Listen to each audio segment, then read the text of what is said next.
Alright, it's your man Brett from the Skateboarding Show, chilling at Campus Skate Park with this gentleman. May you introduce yourself, please? Dan from Bristol. Dan the man. Dan from Bristol, who strictly no surnames. Lives around the corner. Right. Strictly no surnames. My name's Higginson, Dan Higginson, and I live up the road. And this is my local, one of my locals. Right. Yeah. I'm going to open the Cokes and that's good. Cheers. Cheers. Happy New Year to you. To you too. We're just chilling. We haven't been skating yet, but we're probably going to. You have. Yeah. He has. He's a bit sweaty. I've only just got here. I'm a little bit sweaty. Skateboards. All of these are signed, by the way, just saying. All the people that have come through the campus pool here in Bristol where we are at the moment. Let's keep it real. This has got to be the third time I've tried to interview Dan. First time, didn't even have the mic plugged in properly. Idiot. Second, that was at the dinner. Second, we tried it straight afterwards, but we had some young gentlemen we got started by a 15-year-old. Standard dinner. And then he started trying to rob the camera, and it was just like, right, we're done. Let's put this away. We're going. So we're going to start again now, and that was that, and it was very. It would have been really pertinent to interview you at the dinner. Yeah. Because please may you describe to us why it would have been a great thing to interview at the dinner. It was probably it's probably a good thing we didn't though, because I was about 8 beers down at the time, so I don't know how much sense it would have made. But yeah, the dean is.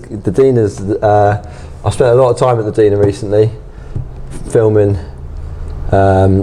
various interviews and loads of skating, as have thousands of other people over the last 42 years. Thank God they have, because they've donated me a load of archive to make into a documentary. So, I would like to think that if you're watching this, you should have already heard of Nothing Meaner, which is the documentary Dan has created, produced, filmed, edited. Yeah. Like all of that stuff. Yeah, tag teamed the filming with my brother. Right. Sim. And then did the editing and all the other bits basically. I thought interviewing you while we were eating was going to be a good idea. May or may not. We'll see how it goes. Yeah.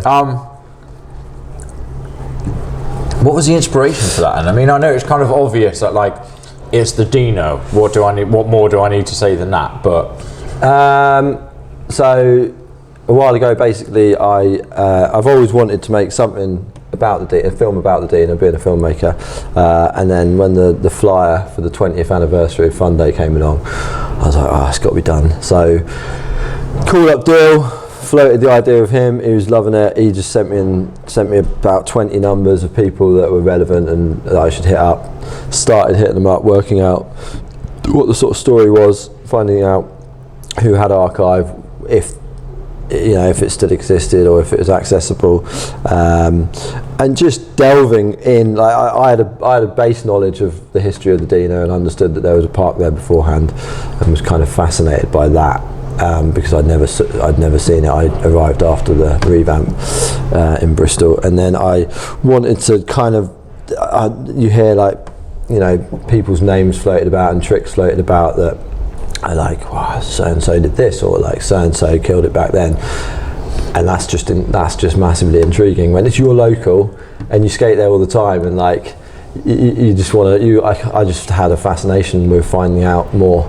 And so just slowly started to manage to contact people, or some of the archive was quite hard to come by, so just getting people to dig it out of their attic, or just finding the people that had it.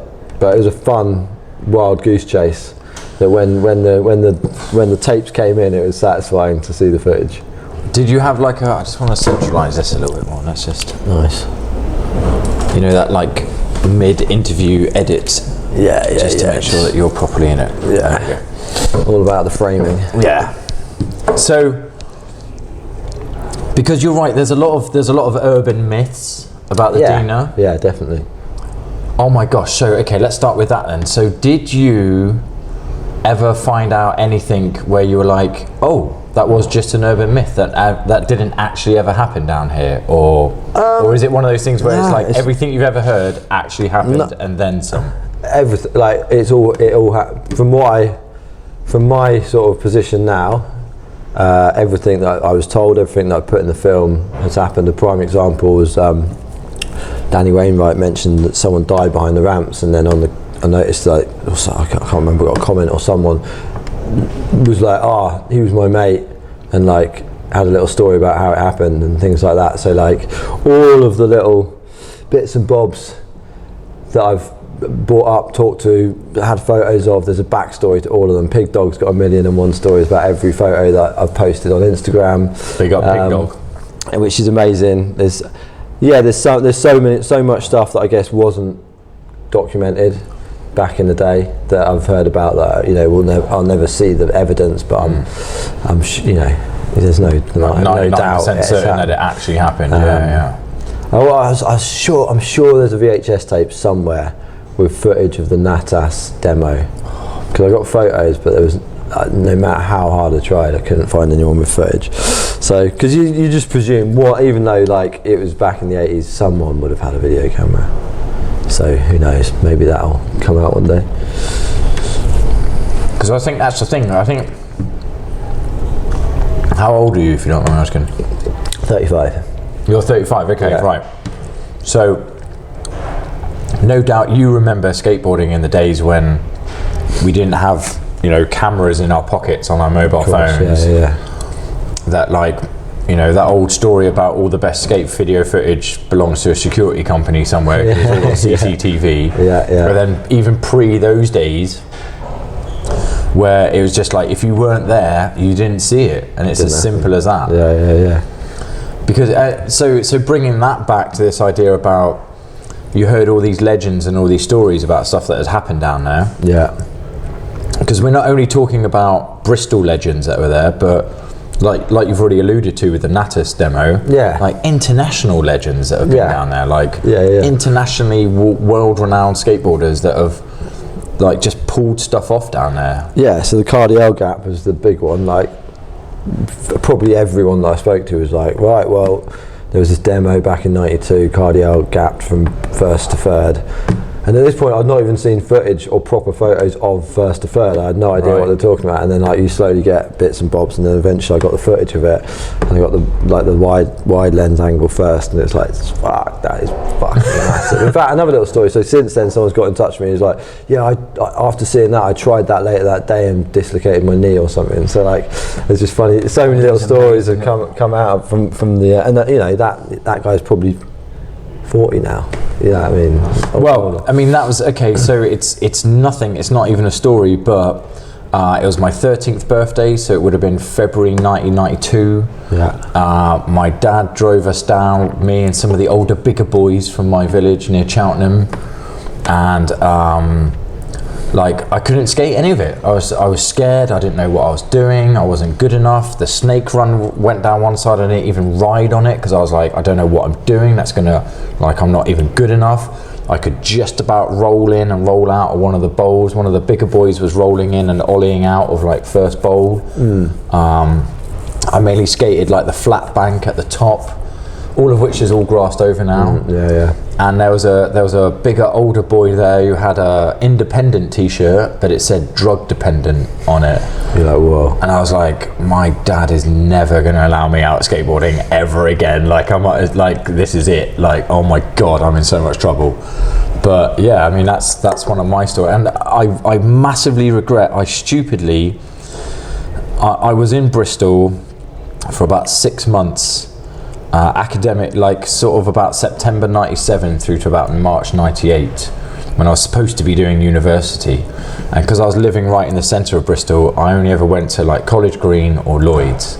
And I always kept thinking, I should go and check out that old Dean Lane skate park, and never went. Because from what I understand, right up until even that point, it was only about 2000 that they, again, I'm teaching Granny to suck eggs here, I'm sure you know the timeline off by heart now.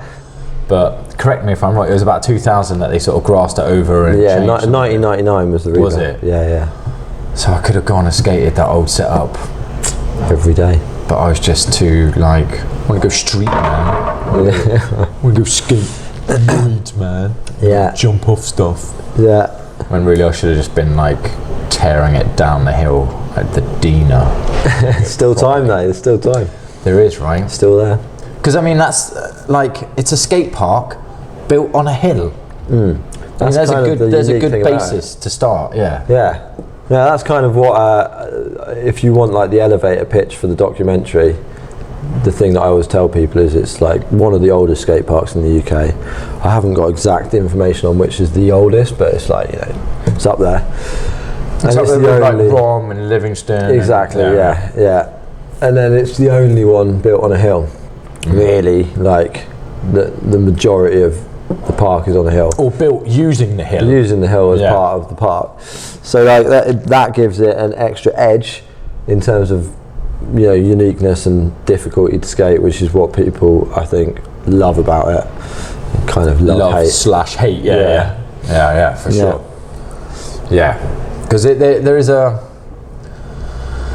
crikey, it's, I don't know, it could just be me, but it's unforgiving, it's raw, it's like, you know, it takes no prisoners. Yeah. So just in case you don't know, and apologies again if I'm teaching you to suck eggs, but it's called nothing meaner because the phrase, there's nothing meaner than the Dina. Exactly.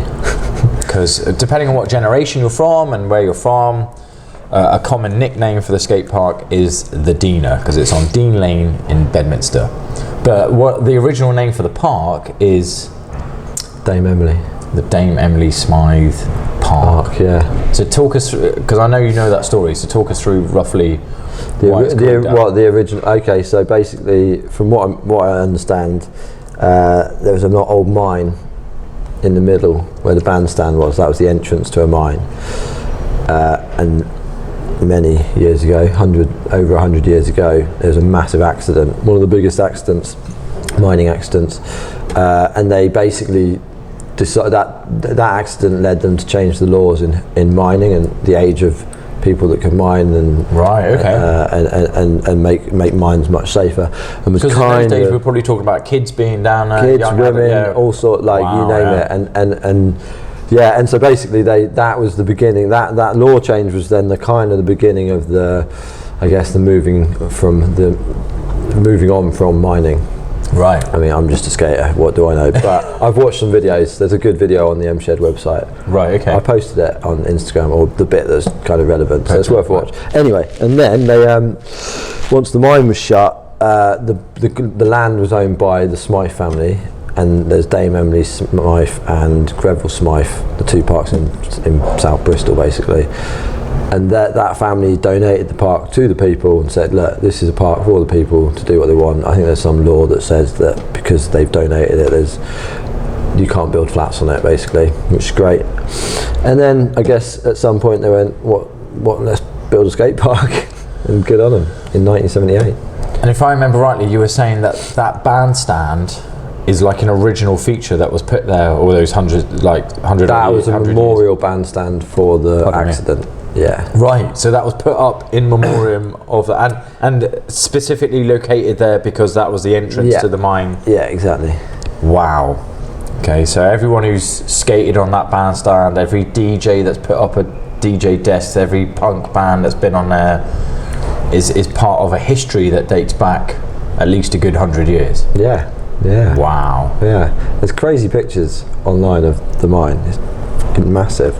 So what we're also talking about then is that, like, we're skating on an area where surely underneath those mine shafts still exist. Yeah. Some of them. They just blocked it off.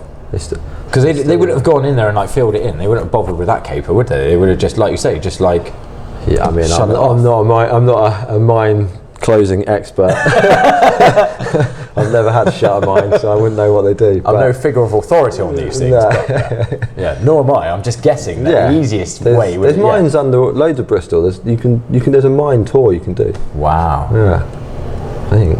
Wow. I might have just made that up, but I've definitely seen entrances. And remind me, you were also saying that you, through a lot of hard work and pestering, you managed to get the BBC footage of the opening day. Yeah. Tell us about that. Tell us that story. So one of the contributors, Chris, told me about the fact that he remembers going to the fun day and then the opening of the park, the original fun day, and then going home and watching it on BBC News. So he's like, it must be out there, must exist. So yeah, just like I work in media, so I'm familiar with tracking down footage from news companies and stuff. Luckily it was on the BBC, because the BBC, you don't have to pay for it. Right. Got another story about that. But yeah, so the BBC, I managed to get in touch. You know, you kind of work your way through the system to try and find out who the right person to speak to, eventually get hold of them, and then their like list of jobs for the day, you are the very bottom. Skateboard documentary, self-promoted project, like I'll deal with that if I come to it. And there was just loads of little things, like she'd email and be like, oh, we're just cleaning all the cans, or oh, we've just moved it from one location to the other, like just and I'm sure they're genuine excuses, but like it was just felt like it was just like being fobbed off each time. Yeah, like this is never going to happen. And then one day she just sent me a link and was like, I think you might like this, and I downloaded it, and there's all that intro footage from the opening day, and it's like all super high grade prime 16mm high grade prime footage. It's like, wow, that would have sat there for eternity, never to be seen again. So I was stoked to get it out and just see what it looked like. And like you can see kids, like young kids, like smoking fags in it and stuff like that. It's just like proper sign of the times. Flares, like no one's got any. There's no, like the skate clobbers, just their clothes. Like there's no. Wow. So no designated like branded clothing. Yeah. No, like because it was 1978 in the UK. I mean, you were lucky if you could get hold of a decent board in that day. Yeah. Let alone branded exactly. Skate clobber. So it was the very start of skateboarding in Bristol. There was obviously stuff happening before, but it was right at the start. So yeah, that was good. That was a nice little find. And then just to wrap that one up, so basically 3 days ago I got an email from ITV, and opened it up and it was like, hi Dan, just seen your film Nothing Meaner, love the film. And I was like, hello, ITV want to get involved, this is sweet. And they're like, we noticed you used an HTV news clip on it, just to let you know you're going to have to pay a licence fee on that. It's like, oh, you're joking me. So I had to pay 800 quid to keep it online. Stitch up. Wow. So that is the difference between the BBC and ITV. What a joke. So every time you pay your TV licence, just think it's that little bit of money going towards that bit of archive. Yeah. That's worth the spend. And I find it really interesting because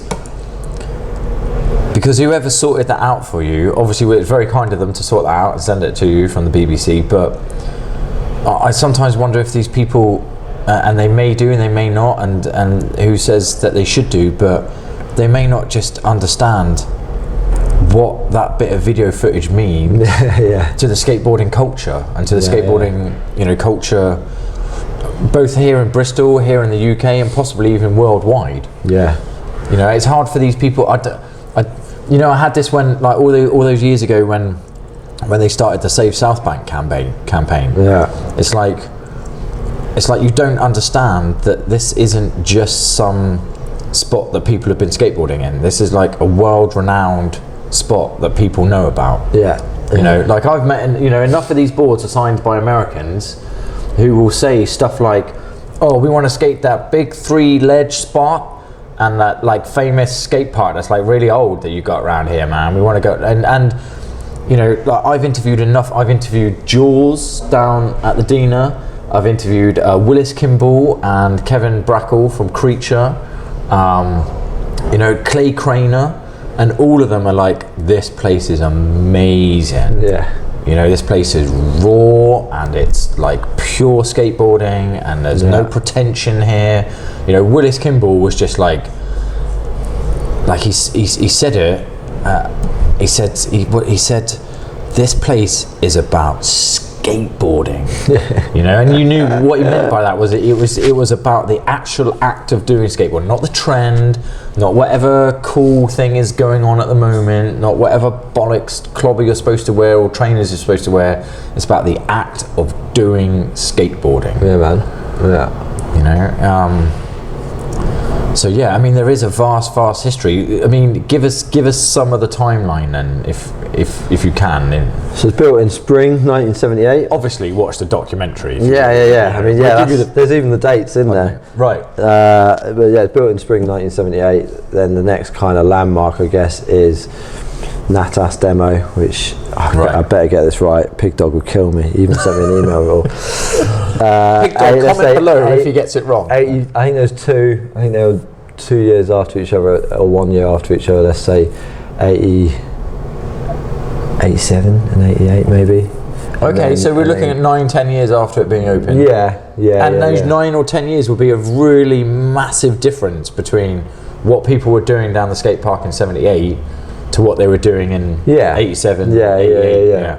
Well, I suppose I guess another point was when the wooden ramp, the metal ramp turned up with the wooden coping. Right. I have no idea. Wooden coping? Yeah, which Specs built or maintained. Wow. So yeah, that at some point that just arrived. Specs was telling me he saw it on the back of a van driving down the road. And he was like, where's that going? Sure enough, like 2 weeks later, it just popped up at the Dina. So that was his baby. So that then I guess there's like, the 80s, which skateboarding kind of evolved quite a lot. I think at some point the big vert ramp at the bottom had the top taken off it, so it's a bit smaller. Right. And then the Natas demo, I think shortly after that was the Cardiel demo 92. Then 92 to 99, skateboarding was pretty chilled. According to Wes, quiet. Yeah, and then. But and I do want to mention that obviously, about 97 you had the inception of 50/50, so you all of a sudden had like Wainwright and Sid and Have Good, and all that crew starting to skate and being down there sometimes and being at Lloyd's and being at other different places. But so you had this sort of very new wave of skateboarding come in the sort of late 90s. Sorry, go on. Well, I mean, so this is all just from what I've been told. Right. I'm just saying it like I know, but from what I've been told. So then you have the revamp in 1999, and then like things like the Gons demo. And then that was the first Fun Day. The first kind of like opening jam was what then turned into the first Fun Day that evolved into the DLH Fun Day. I don't know if they called it the DLH Fun Day in the first one. That's a question of Dill. And then Gons came at some point, maybe 93. That skated the bottom ramp. That was pretty big sesh. And then you got things like the Vans 2007 Fun Day. That was where they checked it out. Yeah. And then, I was there for that. Same. Yeah, that was a good one. And then Grant Taylor, Thrasher came. Grant Taylor. Oh my gosh! Again, I was there for that as well. Just boosting out that bottom quarter pipe. Yeah. Like about the same height of the quarter pipe again. Up into the air. Yeah. Some great photos of that. Rob Minter's got some great photos of that, and numerous other people would have got some great photos and video footage of that as well. And didn't Dressen skate it? Dressen skated at some point, didn't he? That was the year before Natas, I think. Right. The original. So again, I mean, we've just dropped some heavy names there. Yeah, man. Spanning decades. Yeah. Gons, Dressen, Natas, Cardiel. Yeah. And then bring it up to the modern day. Jaws, Clay Craner, Wes Kramer. I interviewed Wes Kramer down there. Penny. Joslin. Chris Joslin skated it. Yeah. Really? That was quite recent, I think. Wow. And then the UK heads, Carter, Wainwright, all those Have Good and Sid and some of those guys in the late 90s, Alan Rushbrook, like Vol Baker, all that sort of crew came through at some point or another. Whether they were living here or just came through or whatever. Yeah, these are some serious heads that have been through that skate park, man. If you've been to Bristol, you're bound to have gone to the Dina. And if you haven't, then you're around with the wrong people. Yeah.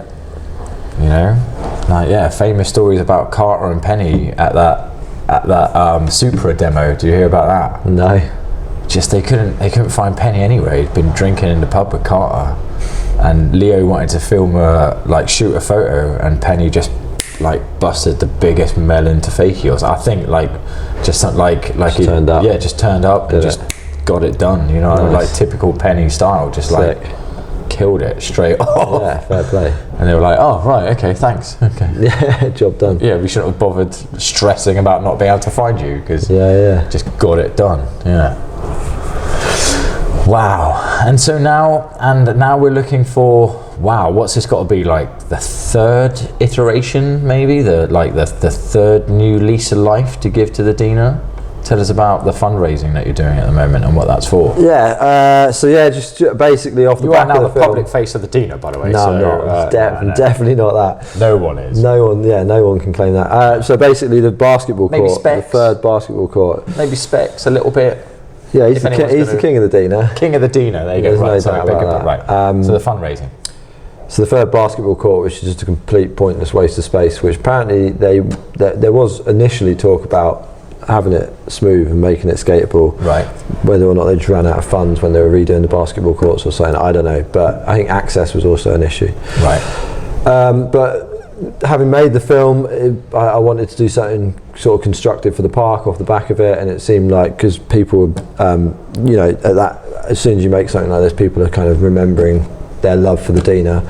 So therefore, I thought, well, if they really want to show how much they love it.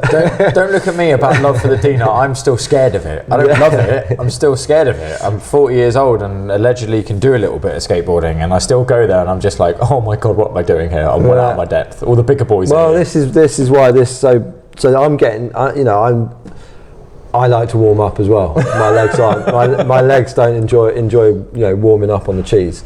So.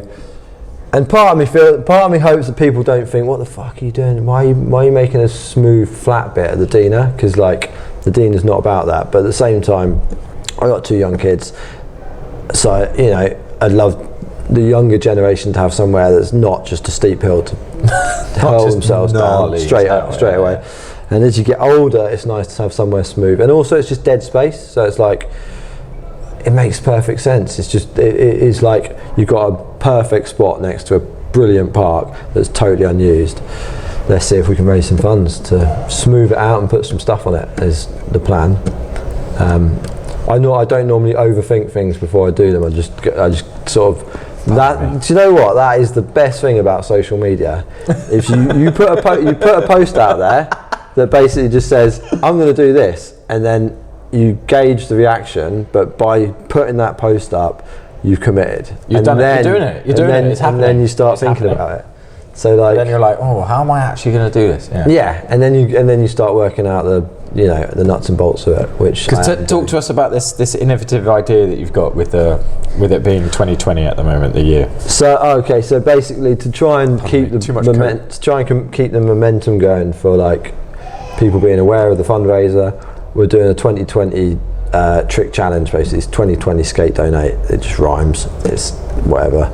Lyrical words. But basically, just do 20 tricks, and then donate what you can to the cause, or like ask your mum, dad, grand, dog, cat, or whatever it was Ricky said, to donate as much as they can, and then nominate 3 of your mates to do the same, and spread the word far and wide. You never know, we might get people donating from all over the place that wouldn't have otherwise donated just because they've been nominated to do 20 tricks, and it's a good way of going out and motivating yourself for a skate as well, to try and do 20 tricks. That would be amazing if we got some international footage of people doing 20 tricks from like Australia or America or South America or whatever. Again, that's the thing about social media, you never know what might take off. Although as we speak at the moment, I think Australians are a little bit busy dealing with some stuff at the moment. Yeah, man. Peace and thoughts to those guys. Wow. So check it out. 20 tricks. Get sponsored. Give whatever you can to the fundraising. Basically get your family, friends and family to sponsor you by donating what they can to the cause. And then nominate 3 other people to go and do it and nominate people and just keep the momentum going. You don't have to donate anything. Just come and skate the Dina. Come and get involved. Now, just briefly, I was also thinking, because we've mentioned Specs, and we've mentioned that you've got 2 children, and we are now, 42 years into the skate park. We are looking at generational skateboarding going on. So we've got Bear, for example, who's Specs' son. The first time I ever met him, right, I'm like, all right, I'm Brett, nice to meet you. Like straight up looked at me and went, all right, I'm Specs, I'm son of Specs. And that was it, not even his actual name, like didn't even introduce himself with his name. It was amazing. It's because he, no offence, but he saw how old you were and he thought, this guy, he probably doesn't introduce himself to people his own age. No, that way, yeah. Good point. I haven't thought of that, yeah. He's cool, I've got a lot of time for Bear, and my gosh, what a skateboarder. Yeah. Like. And his brogue, yeah. Right, both, okay. Yeah, both rippers. Okay. I mean, all the locals are. Yeah. They're all absolute shredders. It's good, it's nice to watch. Yeah. So big up Specs and big up Bear and big up everyone else who skates the Dino and has been there. So do you have like a particular cut-off date for the 2020, or are we just doing it until it's the GoFundMe page is it's live for a month, right? So we're 1 week in, right? We're halfway there, so we're doing all right. Yeah, nice. Okay, so yeah, it's live for a month. You can ask for another month extension if you need it. How much are you looking to raise in total? 12 grand. Okay, and we're already you're already 6K. Yeah. Right, so if you don't raise it, it's not like you don't get the money or anything. You still get the money, but it'd be nice to hit the target. And we kind of need. I think we'd probably. I mean, things always go over budget. Do you know what I mean? So let's try and hit the target. I was going to say, will that 6K cover it, or is that a contribution towards it? Are you working with Bedminster Council to contribute towards it as well? Or? So I've spoken to council. They ain't got no money. they were like, if you want to raise the money, go for it. But the government, the good old Tories, ain't going to give you a penny. So we are doing it ourselves, DIY. Okay. And have they given permission for it? I mean, we're not raising all this money, and then they go. No, yeah. He shook my hand and he was like, you raise the money, and we'll make it happen. And I've basically, no matter what, we're building something. Do you know what I mean? Like the money's going into the Dina, and it'll be over my dead body or over his dead body if it ain't if it ain't what we've. There might be one or two annoyed skateboarders if it doesn't happen. Yeah. It's happening. But it's just it's just basically, I guess what I'm learning very quickly about the government and building stuff, making stuff happen, is it doesn't necessarily happen that quickly. So I'm just I'm just trying to like keep him super sweet, and just make sure that we're doing it by the book, because we just want to make a part of the city better. Yeah. I mean, is that much of a ridiculous thing to ask? It's kind of getting gentrified a little bit at the moment, Bedminster, isn't it? It's kind of going through a little bit of a gentrification. Yeah. Right, so let's finish on this. Why are we here at campus? Just go skating. Have you been filming a 2020? No. We were going to. I've been winding Joe up about filming one with him, but he's good. He's playing hard to get. You know what he's like. So he's trying to make out that he hasn't got 20 tricks. It's quite nice though, because I haven't skated much, because every time we go out we're filming, so it's nice just to skate, and so just doing a bit of skating. Should we go skating? Let's do it. Dan, go and watch Nothing Meaner, because it's up on the Thrasher site. Yeah, man. Just Google it. It's not that hard. It's up on the Thrasher site. Did you get last time we talked, you were possibly going to put it up on YouTube as well, or? It's on YouTube. It's on YouTube. Thrasher YouTube and the site. So yeah. Right. Are you going to put it up on like your own YouTube channel or anything? Or? I guess at some point, yeah. At some point, but right now it's up on Thrasher. It's doing its thing. Have you got any idea of how many views it's had or what? It's nearly 100k. Wow. That's cool. Yeah. Wow. So that's a lot of people that have. Yeah, not got like the feel for the Dina. Not like respect because you got loads of views, but respect that you've created something and educated 100,000 people to this incredible thing. Yeah, that is the Dina. Well, loads of local people have watched it who aren't skaters, but they're like, we never really thought about what that place was all about. Wow. And so now they know. That's nice. That's good to know. I'm always interested in that, like educating non-skateboarders about skateboarding. What they think about it all. Yeah. Right. Yeah. So, finish watching this. Line up some other skateboarding shows if you want. Whatevs. What's more important is that you go and watch Nothing Meaner. because it's a bit of UK history, European history, worldwide history to do with skateboarding. And if you're interested in skateboarding, then you might be interested in watching that. I'd imagine you probably are.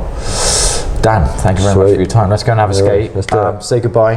And we'll Cheers. See you later. Bye. All right.